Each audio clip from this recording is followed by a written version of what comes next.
Magandang araw. Ako po si Mark Lester Lirag at ito po ang aking daily devotion. Ano ang tunay na katauhan ng Antikristo? Na tinalakay po ni Pastor Russell Ocampo sa 365 Daily Devotion.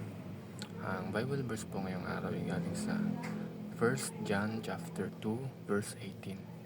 Ang sabi po dito is, Dear children, this is the last hour.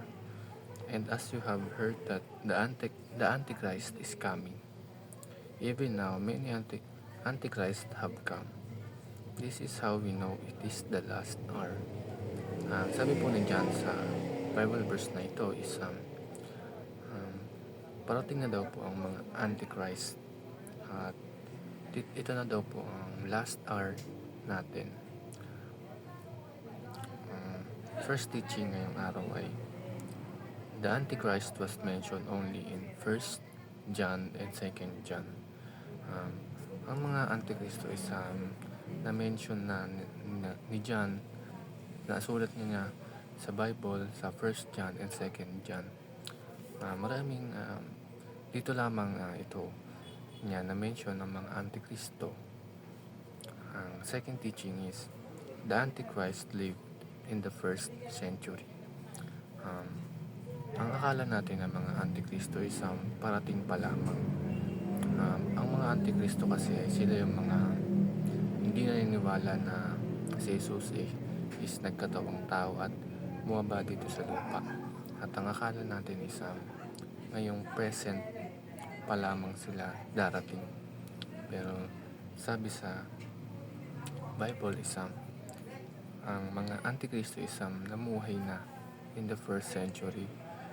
At sila is yung nabanggit nga sila ni John sa mga sulat niya sa Biblia.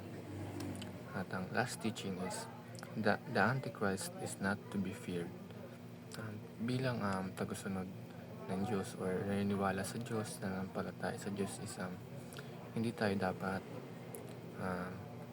matakot sa mga Antikristo dahil sila lamang isa mga false teacher or mga peking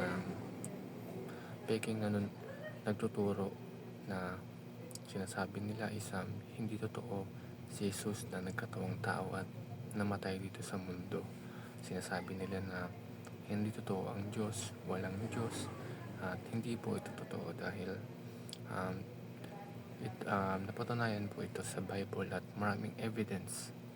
At bilang tagasunod ni Jesus ay naniniwala ko na si Jesus is totoo at siya at niligtas niya na ako sa aking mga kasalanan.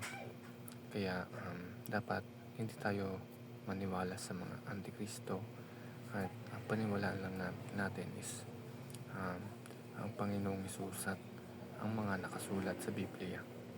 Ang realizations ko sa devotion ngayong araw is ang katauhan ng mga Antikristo is minamanipulate niya yung mga tao na walang alam sa Diyos at pinapaniwala nila na hindi totoo ang Diyos.